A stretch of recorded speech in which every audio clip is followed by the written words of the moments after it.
bookmobile.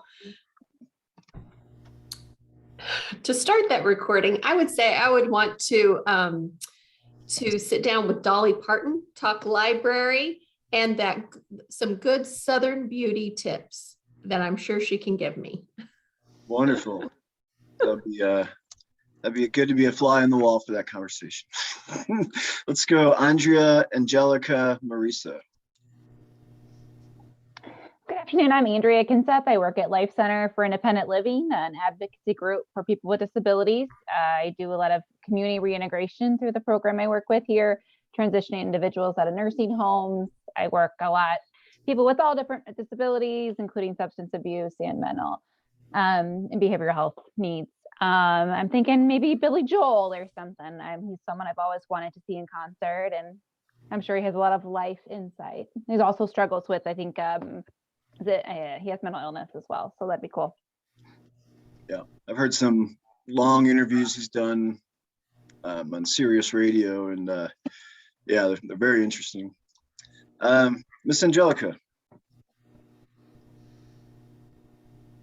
Hello, my name is Angelica Adcock. I'm a person with lived experience, and then I'm also helping the ROSC do social media things. I'll do one alive and one deceased. I would like to have a conversation with Kurt Cobain, maybe if I could go back in time, because I wasn't even born when he passed away. But current celebrity would be Post Malone, and I would just convince him that we're soulmates. I think you could convince him of that. You made me feel old. I remember being in college when Kurt Cobain died. Yeah, 25 yesterday, Dan. I know. And Marisa, would you like to introduce yourself as a first timer here? Hi, everybody. My name is Marisa. I'm a CASA case supervisor for the McLean County CASA here in town. So I guess somebody that I would like to sit down with, since we can do people that have passed, an artist I would love to do is Aaliyah. I just think she had a beautiful voice, and I would always loved her music, so I would have loved to sit down with her. Thank you, Marisa, and welcome to our meeting. Let's go, Randy, Sonia, Katie. Hi, I'm Randy Wilson. I'm a community health specialist with the Leadership Center at Chestnut Health Systems. So I cover the counties kind of around McLean County, not actually here, but I live in Normal. So I like to be informed about things going on here as well. The first thing that comes to mind would be Katy Perry. I saw her in concert last month. So she's a big character. So I think she'd have a lot to say. Also heard some good interviews by her. Sonia. Hi, I'm Sonia Workman from Chestnut Health Systems. I'm the community treatment liaison for Chestnut, and I would like to meet and speak with Lauren Daigle and Katy Perry too. I love her on American Idol, as well as the other two judges, but yeah, Lauren Daigle. Okay. I'm not familiar with that name, but I'm not as hip to the current stuff, if that's a contemporary. Okay, yeah, Google her. She's got an amazing voice. Okay. Katie. I like her a lot. She's really good, Sonia. So my name is Katie DeFanis. I am one of the community outreach workers for Carl Addiction Recovery Center in Champaign. I'm just starting my second month, but I would pick Michael W. Smith, also a Christian artist. He's in recovery, and I just love his music. Oh, thank you, Katie. Shannon, Bruce, Linda, please. Good afternoon, I'm Shannon Garlock. I work for the McLean County Health Department and the behavioral health programs. And I would like to meet Melissa Etheridge and talk with her. She's a very talented woman. Yep. Thank you, Shannon. Bruce Lang, board member of Prairie Pride Coalition. I would probably pick Johnny Mathis. He did great make-out music, one of the best for that. I knew who he was before he came out about it. It took him a long time to come out, but once he did, he was good with it. And I would like to sit down and talk with him and say, yeah, that's okay. Thank you, Bruce. Wonderful. Good evening, everyone. Linda Foster, NAACP president, and someone who I would like to talk with is still alive, doing well, and that is Patti LaBelle. You know, I would love to hear about how she evolved into where she is today. I know she's got a wealth of history and the things that stuff that we don't even know about, you know, and how she's able to progress to where she's at. So Patti LaBelle would be the one that I would like to reach out. And you know what? And I should be able to see her as much I didn't pay for tickets. I'm a fan. Thank you, Linda. Let's go Amy, Dorothy, and Kim. Okay, so Amy Hancock, sorry, I'm so excited to answer this question. But, Amy Hancock, our health program manager at the health department. So I'm just so torn between two, Axl Rose or Marshall Mathers, but I'll go with Eminem. So Marshall Mathers, just because he's in recovery and like it would just be really nice to look at him in person and really just listen to him. I'm gonna need more than 30 minutes to talk like the rest of it. 30 minutes isn't really fair. No, no. Sorry, that was just real dumb of me to put that out there. Miss Dorothy. My name is Dorothy Davis. I'm the regional coordinator for Parents Care and Share program at Children's Home and Aid. I have two that I would love to meet. I love Anita Baker. She's old school, but I love hearing her sing. She got a beautiful voice, a lot of opinions too. And then I like Tina Turner. She overcame so much that I would love to sit down and just talk to her about her history and everything. So those are my two. Thank you. Reminds me of my mom painting in her studio when I was younger. She'd always be, Anita Baker was one. Aretha Franklin, she liked a lot of the Motown stuff. Kim. Yep, my name is Kim West. I am the Director of Community Employment Services with Bridgeway. We help individuals find competitive and integrative employment in the community. We serve several counties, McLean being one. One person that I would like to meet, and I kind of caught in on the end of it, doesn't matter if they're living, right? Nope. Because Patti LaBelle she's still living, I believe. But Michelle Obama, I think she's a very strong, intelligent woman, and I just admire her confidence. I admire her, just her wealth of knowledge. So I really would love to be able to meet Michelle Obama. Thank you, Kimberly. Let's go Ryan, Denise, and Melissa. Hi, everyone. My name is Ryan Lacoste. I'm the area director with Best Buddies in Central Illinois. We support people with IDD through peer-to-peer friendships, inclusive employment, and leadership development so they can advocate for themselves and their communities. This is a fun kind of icebreaker as in a music genre for someone who's not with us. I'd love to see the Beastie Boys. When people who are with us, if there's one thing I could say to Eminem in a conversation, it would be, you're the greatest lyricist in the world. Why do you continue to use the R word? But I would love to meet someone living, Volodymyr Zelensky, after all is said and done, and Ukraine is able to find its way again. He would be someone that I would love to talk to. Thank you, Ryan. Sounds like you're up to some good work over there with Best Buddies. I haven't heard of that. That's cool. Hello, my name is Denise Backus. I am with Gateway Foundation. I'm the business development coordinator for Central Illinois. So cover kind of 22 counties, including McLean, and helping get individuals connected to our services. I also missed the very beginning of the question, so I'm not sure if it was supposed to be living or not. A musician you'd want to sit down with. Doesn't matter if they're alive. Okay, so I would have to say Adele, just because I feel like we would be like best friends and I would just love listening to her accent. So thanks, Denise.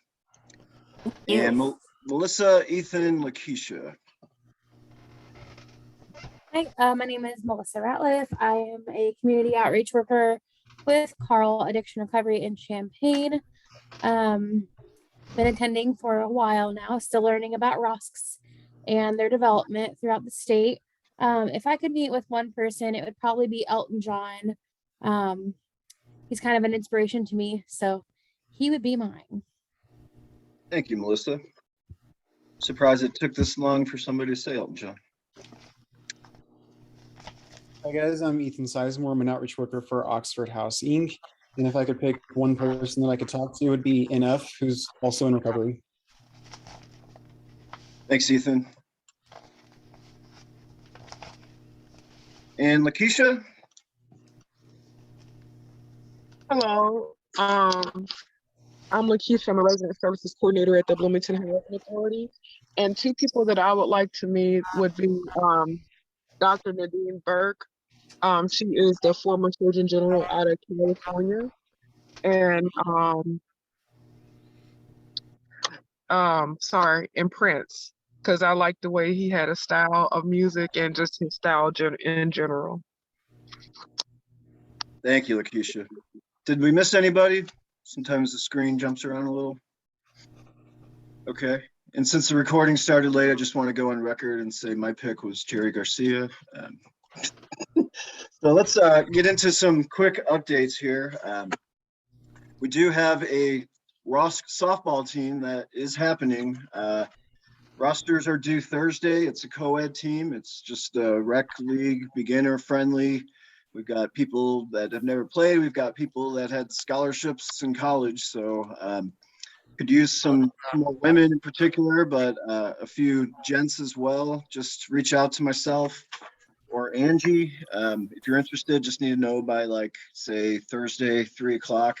It doesn't have to be you. If there's somebody you know, you work with, a client, that would be a great opportunity just to give some, some fellowship, some fun, some sober recreation, and hopefully we'll keep it going and make it a seasonal thing. We also have it's kind of a save the date at this point. We've mentioned it in the past. It's been in the newsletter.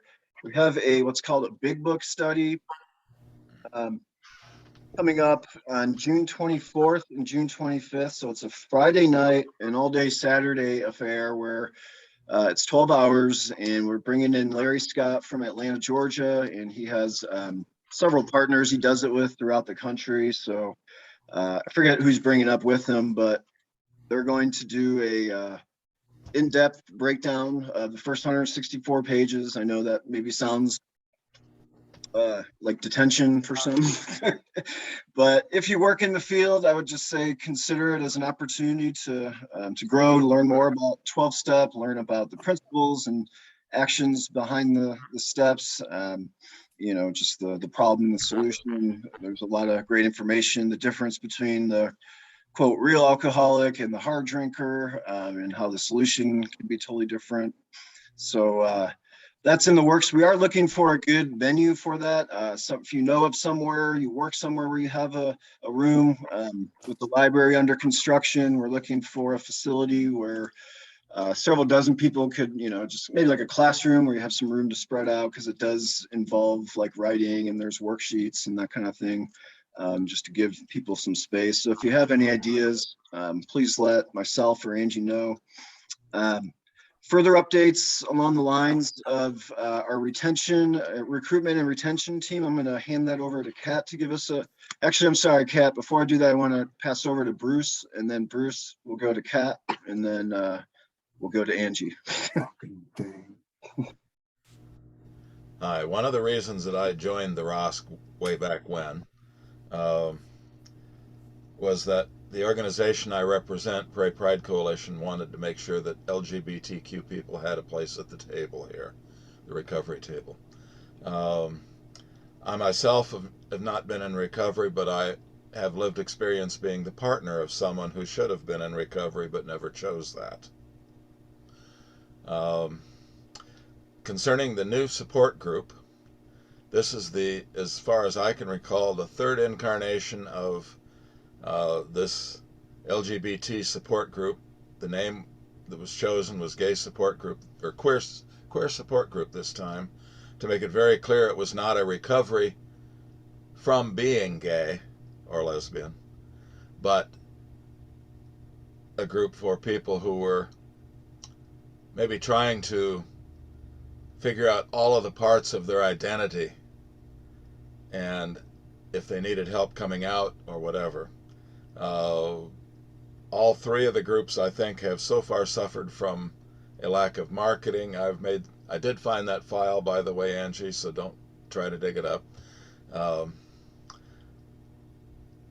For the second group, I had worked out a list of places we could market the group, but then, that was in the middle of COVID all of a sudden, and it sort of went the way a lot of things went.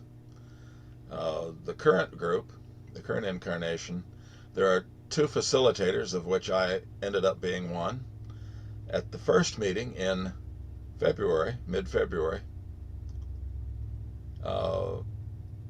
we had 2 people besides the facilitators, so it was a good meeting.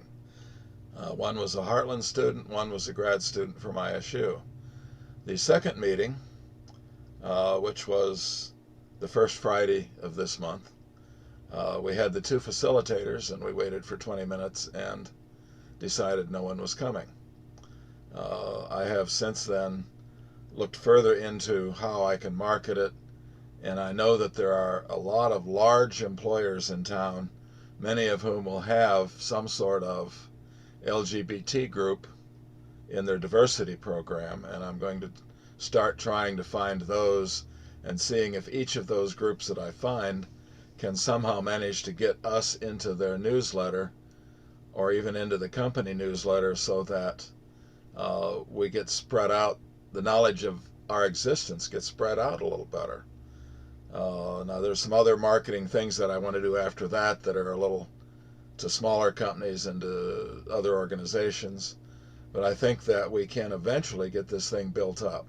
Currently, we're trying to meet the first and third Fridays of each month at 6 p.m. online. We haven't talked a lot about going in person yet, but I think that's, if COVID continues to stay down locally, as it is at the moment, that's a definite possibility.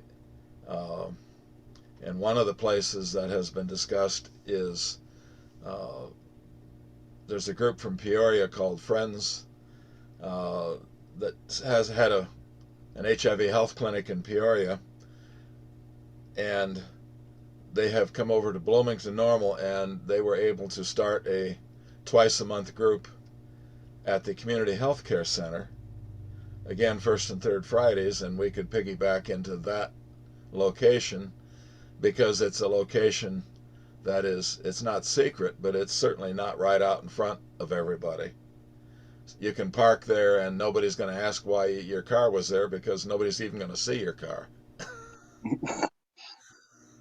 So it's a well-hidden place that does a lot of good work in the community healthcare center that the group from Peoria managed to get some time, and the clinic there will be dealing with HIV testing, STD testing, HIV prevention through helping people get PrEP prescriptions, which is pre-exposure prophylaxis. Currently, that's a pill a day. Is in excess of 98% effective in preventing you, keeping you from acquiring HIV if you're negative, and getting better all the time. I've been attending some PrEP conferences put on by the AIDS Foundation of Chicago, and trying to keep up with it is considerable because it's a growing thing. Some of the advantages of 2 facilitators. The other one, Gavin, is pretty good with the academic part of the community, and I'm pretty good with the historical part of the community because I'm a lot older than Gavin. I'm old enough that I didn't know who some of the people you were wanting to have your meetings with, I didn't even know who they were. So Dan, you're not the only one. Thank you. I have good hopes for this group because I think it's needed, but as long as nobody knows we're there, we're never going to get it off the ground. And so marketing that is becoming one of my goals for the group. And so Bruce, to piggyback off what you're messaging, I think that's been one of our barriers, is gaining that traction. And, we've been in the pathogram, and Gavin, the other facilitator, he's, professor at ISU. I have him hung up at Heartland because I'm completing a counseling internship at Heartland Community College, and obviously project coordinator for this project at Chestnut. So, we go places. And so for everyone here, I will send out the flyer. Again, there's a QR code on it, so it makes it accessible. I'll send it out. If you could disperse it to your networks, that would be great. Because I know, really quick, Bruce, that from CI Friends, I'm drawing a blank. He said that he would start to host the meetings there on site, which would be great as long as we can be in person at the 5 o'clock when the clinic is closing. From I think it's open 1 to 4. I think it's open to 6. Okay, to 6. Yes, thank you. And then having it at that 5, people can come in. So I will send that flyer back out, and that way share it with your networks. If we just get that traction going, that would be that's what we're needing. We have great facilitators. We have the passion. We have the outlet. It's really for human connection. Okay, Gavin and I have both been working on revising the flyer. Is it okay to put the ROSC logo on the flyer? Oh, for sure, for sure. Okay. We created a queer. Prairie Pride is going to have a new logo soon. I debuted it with the group last week. I designed it over the last few months and showed it to them last month. And this month, I think they're going to decide whether or not there's any changes they want. And if it's okay, then I'm going to go ahead and put that logo on the flyer as well. Excellent. So, but for the sake of time, we'll finish talking you about. can still use the one you've got that Gavin did, because it has the right contact. Okay. He set up one of the short URLs so that no matter what URL we use for the Zoom meeting, that would take them there. Just the same short URL would be connected with whatever it had to be connected. Okay. I'll try it out. Everyone try it out. But for the sake of time, we're going to keep the conversation going. So I will send the flyer out to everybody. And so please just disperse it with your network. People can log on through the QR code. And then Kat, go ahead and give the update for the recruitment retention group. And then I will send out also in the link, I'm going to send everyone a survey, because the short 4-question survey to lead into our discussion about the goals that I sent this morning about our recovery center.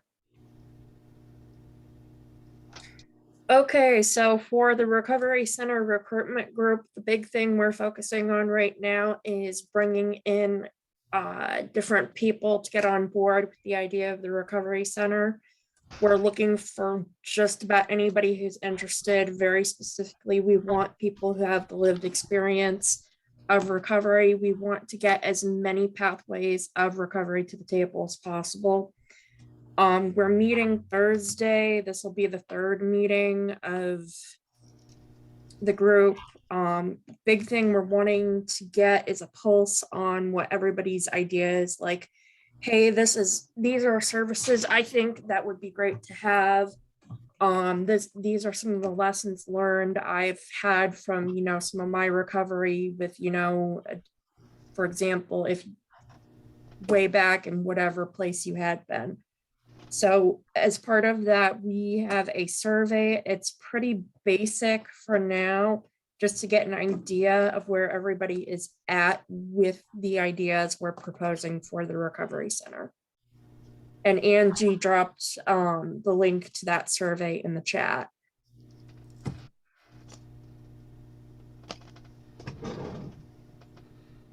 And so while you're all taking the survey, give you about 5-10 minutes. I'm going to put you all in breakout rooms so that the survey that you're giving input on can also be a little bit of icebreakers. We have 5 goals that I sent out in the SMART goals this morning for the Recovery Center. These are just the vertebrae, and they're what we're using to apply for a grant for housing funding. And so these are, again, will be the vertebrae for our recovery center, but please feel free to elaborate. There's nothing set in stone. And so some of this feedback that you're offering in the survey can also be brought to these discussion groups. There'll be 5 different groups, and hopefully we'll break up for about 15 minutes.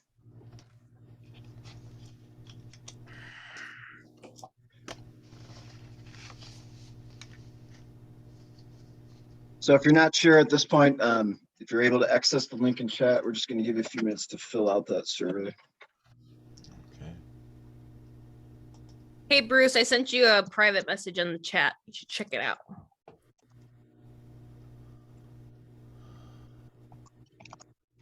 If you can't see it, I can just email you.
How are we doing on the survey?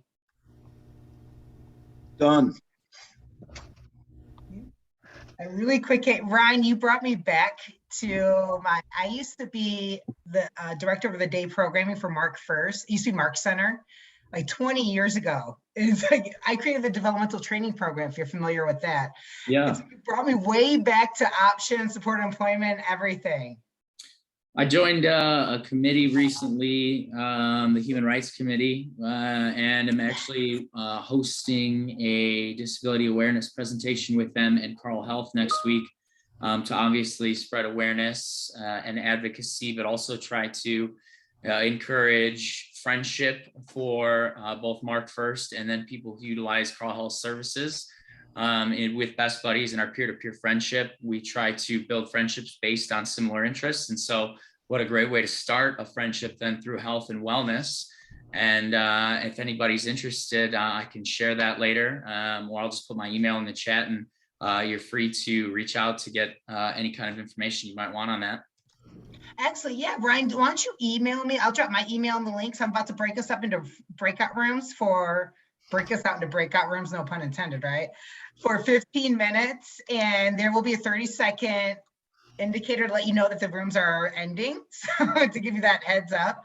And if you want to, I will also see if I can screen share the 5 SMART goals that I sent this morning. Oh, thank you, Ryan.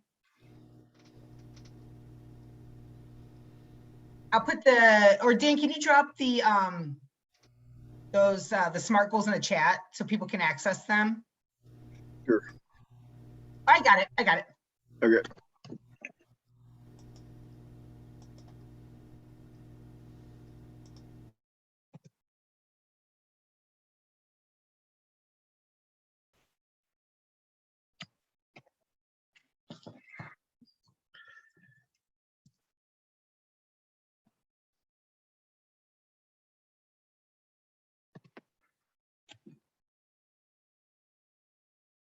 Hello. Hello. We're supposed to all have a single goal, like each group has one of those 5 goals, but I don't know that we actually said which group is going to have which. So let me text Angie real quick. Oh, here we go. Never mind. Deliver community training. Can you all see the goal at the top that she put on there? Yes. Oops, there it went. Did you happen to read the whole thing, Kim? I saw deliver community training. I believe I saw that, deliver community training, and I mean, I read that, but can you repeat it just so that I can write it down? That's what I was wondering, because I was I didn't catch. Actually, I think I might have it here in a different document.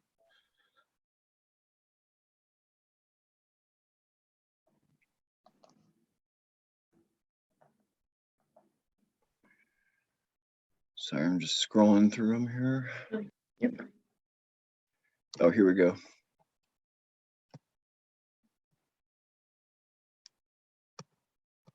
So it's deliver. I'll put it in our chat in a second here, but the goal is deliver community trainings and educational opportunities to raise awareness and reduce stigma about addiction and coexisting disorders. And then there's all this other like. I'm sorry, I lost you guys. I'm back. Yeah, I know. So it's kind of lengthy here.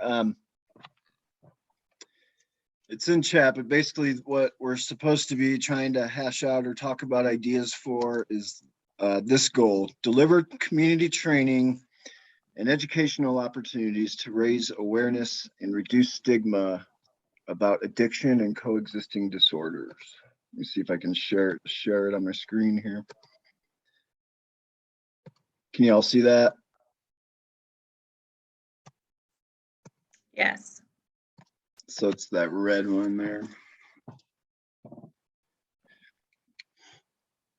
I know that the McLean County Fatherhood Coalition Toy and I are helping them with a 3-part workshop on this exact topic, trying to explain to the general public addiction as a disease and how it affects the brain. And it's not just immoral people, doing bad things. There's an illness behind it, and it's the first event is going to be a panel of people, 5 different people from various recovery paths in June. Then the second event would be like in the summer. They don't have exact dates yet, but it would be a panel of people who work in the field, so counselors, clinicians, case managers, just talking about, again, this same kind of thing, trying to reduce stigma by raising education and awareness. And then the third event is a keynote speaker in the fall, which would be Mark Sanders, who's been helpful with our ROSC. He does a lot of work at the state level with ROSCs and that kind of thing. SAMHSA So I know those are like already planned. I don't know how much duplication we'd want, you know. We're kind of just partnering with McLean County Fatherhood on that.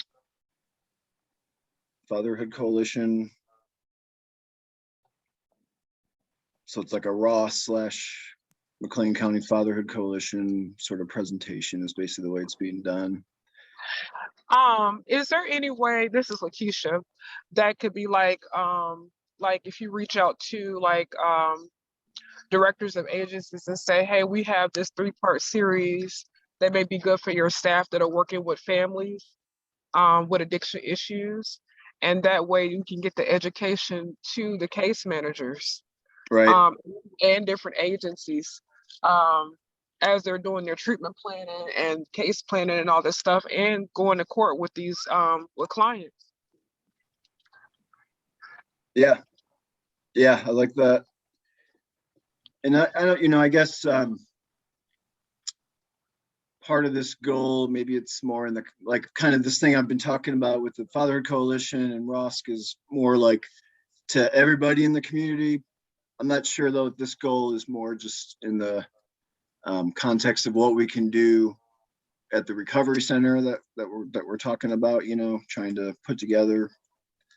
So I guess we can think along both lines, just keep it broad, whether it's community facing or specific to people at this recovery community center, you know, because if it's at the recovery center, we could just do basic, like, you know, 30-40 minute addiction 101 type groups, you know, to you know, like maybe we can have family things where families are invited and kind of learn about this thing. Or maybe even like a family recovery group at the center.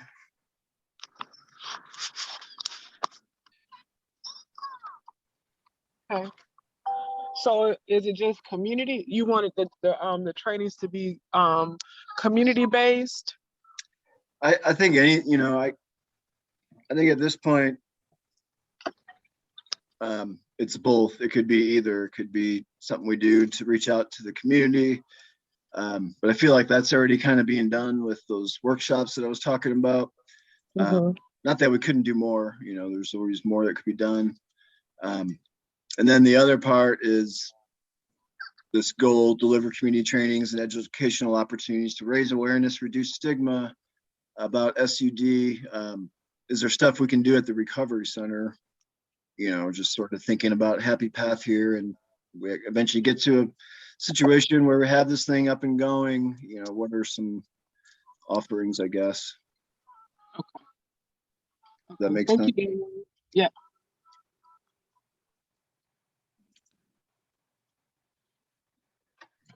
So are we, Linda, are we just kind of looking at ideas and then kind of narrowing it down? So Yeah, that we're just we can brainstorming. prioritize which is most.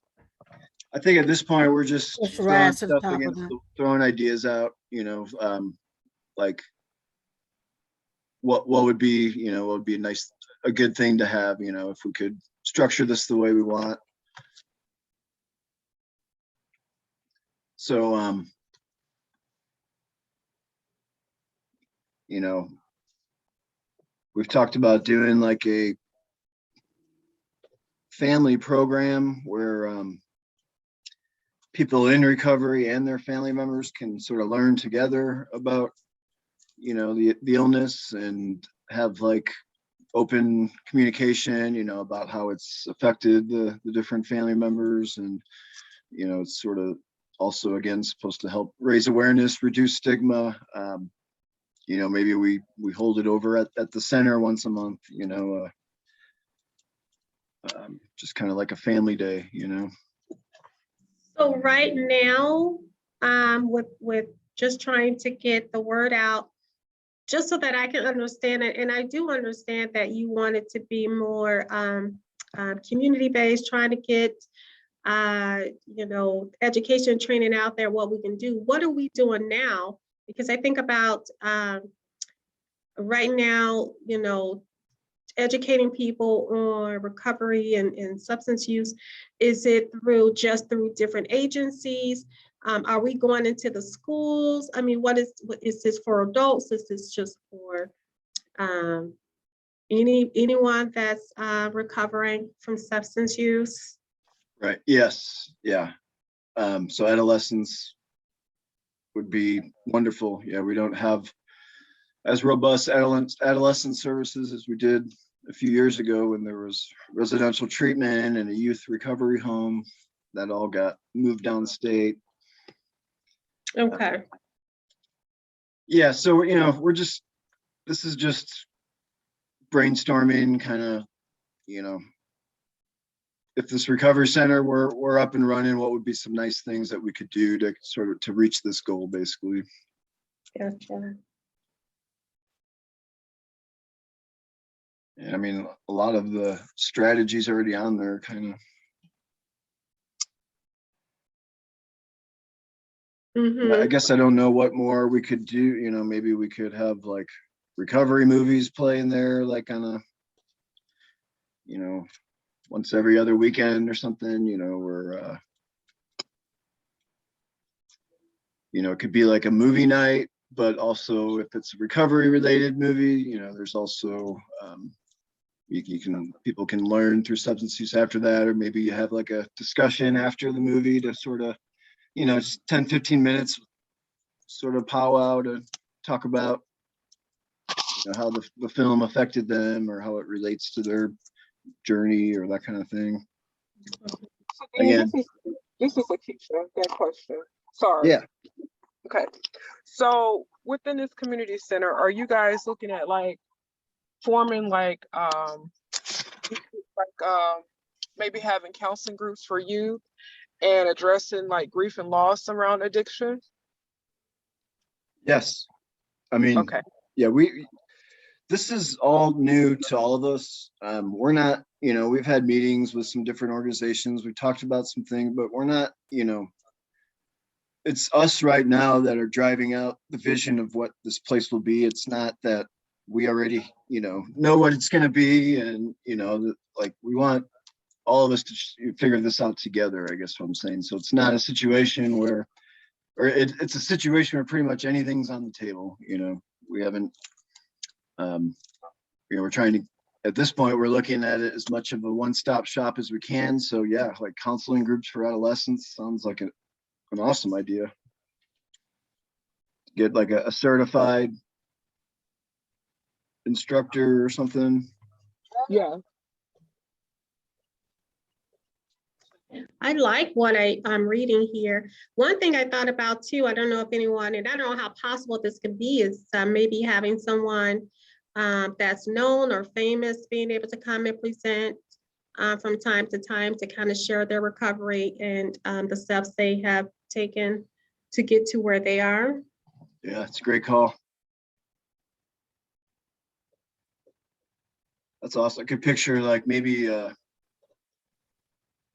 they've done this in Florida, and you saying that just kind of sparked it, like an anniversary night where it's once a month, and then they bring in a guest speaker. Everybody kind of gathers that night for the speaker, and it's potluck, and everybody who has a sobriety anniversary that month, kind of goes up and gets their medallion. So it's like just a big celebration of sobriety anniversaries. But to maybe like, broaden it and make it like a family thing. And yeah, people, obviously, what's one of the best ways we learn is through people's stories, right? Absolutely. Sure. It's a great call, Kim. Thanks. I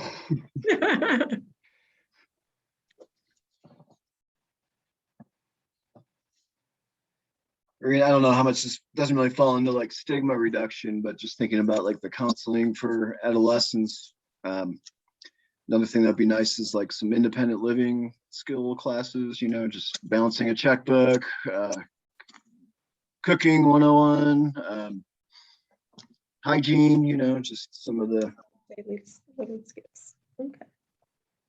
some of the basic stuff that, when I worked with the kids, it was, I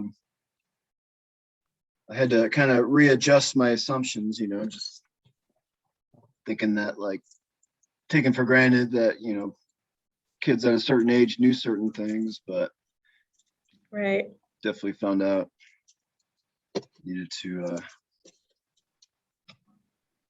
not everybody has the same experience, I guess. So I don't know, but I've got like it's a scribble, but I've got a pretty good list of ideas we came up with.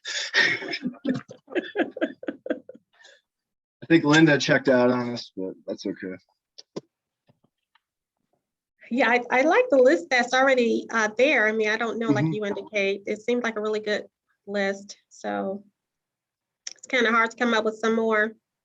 Yeah, I think we got some things to augment or improve. So I feel like we did our job. We probably should have clarified more what each group was actually doing before we actually went in the breakouts. That's a lesson. We've done that before too. So. See you in 2 seconds. Okay.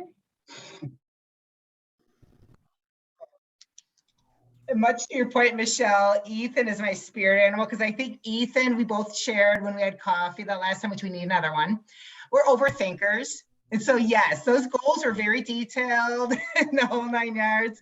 And it wasn't so much because I know there wasn't a lot of direction offered with the goal. It's just more so just some conversation to see what's going to be happening, kind of give you some tidbits of knowledge in the back of your mind, like, hey, at the recovery center, and you can actualize it a little bit more in your mind and envision, like, this is what's going to be happening in person in a brick and mortar. Oh, I'm excited. I know everyone else is excited with me. Yeah. So let's go with, we have a couple of minutes. So I'm going to just call one group one, you know, that was Dorothy's group. They had the first goal. Dorothy, I'm not asking you to speak necessarily, but just throw out a couple of words or direction, nothing long, just some of the conversation tidbits, whoever wants to go in that group. Dorothy brought up a really good point of like, we don't want just diversity of multiple pathways of recovery, but having diversity in our group of decision makers on different things, diversity in events, meetings, diversity in education, stuff like having education series on sexism, racism, ageism, ableism, also, having stuff like she mentioned, have a Latino night where we have the ethnic foods from, Latino backgrounds. So just having a diversity across a lot of different aspects. I love that diversity and social justice for the marginalized population, things along those lines, like not only coming to the table and asking opinions, but it's like helping lead the force and like, hey, what other activities can we have, not just from a white Anglo-Saxon perspective. Group 2 implement, oh, that was us, huh? Michelle, Andrea, Ethan. Oh, I thought I was group. Oh. I vote Ethan because I really thought you had some good ideas. Lay it on us, Ethan.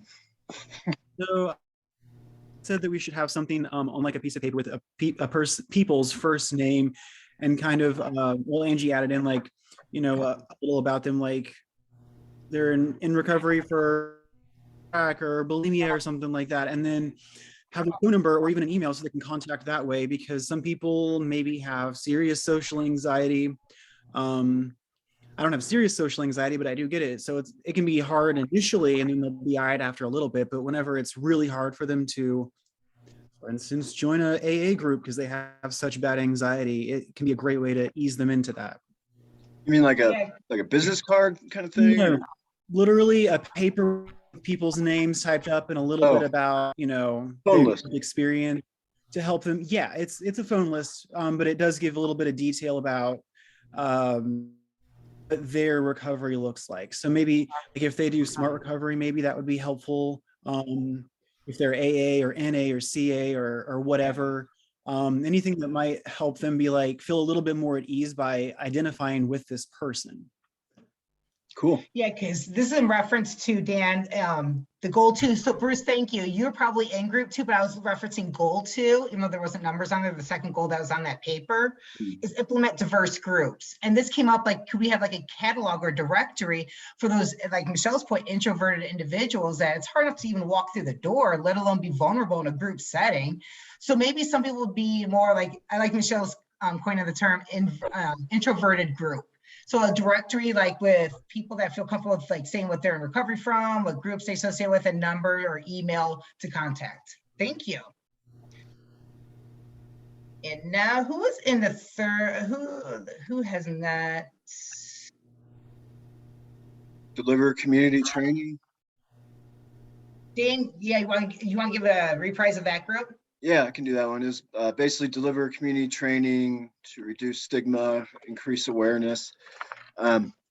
So there's already a broad community-facing effort going on between ROSC and McLean County Fatherhood Coalition and Winner's Circle to do a series of events and panels and speakers that try to reach the community to reduce stigma and raise awareness. So we were thinking more in terms of the recovery center. So some of the ideas we had, we really liked the list that was already there. So we, maybe like a recovery movie night, where we can talk about afterwards, maybe how, cup of coffee and how the movie sort of related to their journey. We used to do that on the adolescent unit on Sunday afternoons. It was pretty cool. We talked about like an anniversary night once a month where there's bring in a really good guest speaker, and if it's a family friendly thing, anybody can come, potluck, and then we have the speaker, and then also anybody who has a sober anniversary that month can go up and get round of applause or their medallion or something. They do that down in Florida, and it's pretty cool. Counseling groups for adolescents or adults, but we're thinking about stuff for adolescents too, if that's in scope. Some of the independent living skills, but also stuff to help them understand addiction better and how it affects their brain and their still developing mind. Our family day, maybe that family day we've been talking about, having that at the recovery center, like once a month on a Saturday. There's some other stuff, but I think those are some of the main ones. I was with Lakeisha and Kim, so let me know if I missed anything big.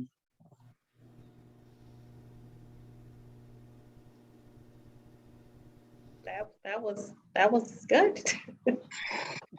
Yeah, and kind of build up even the adaptive living skills. I've been eyeballing the old Heartland property in Towanda Plaza for possible renting of the recovery center. And I want to look at kitchenette to work on adaptive living skills, even kitchen areas along with the properties. We should do a family dinner on Sundays in the youth recovery home too, and I get them all involved in cooking. We didn't have that. We didn't have like a stove or oven, so you bring in the portable stuff, but it was fun and taught them a few things. So is it any group or anyone else have some final thoughts? Yeah, Bruce. The group I was in hit a couple of practical things. Okay. One of them is, where's the money come from to operate the center? And another is the group was kind of feeling they would like to see some sort of timeline, proposed timeline for when this center might actually open. Excellent questions. I alluded to a grant that we're applying for. It's literally due by April 7th, but the state thinks it's April 1st. So I can get all my paperwork. And that's a little bit over, and Sonia knows this, that it spends really fast, but it's like 1.125 million. Oh. So this would be for renting property, staffing, all of those things. But the reason why I have not announced that is because we are at the, basically, what is it, Dan? The really conception, we're getting all the paperwork together. That's why I wrote the SMART goals. And the application's due April 7th, but hopefully we'll submit it April 1st. No April Fool's joke there. And then hopefully we can find out by like May or June. So I just want to kind of, again, get the thoughts rumbling. But yeah, we'll be having, next couple of ROSC council meetings might be, okay, where's the property? Where are we going to scout?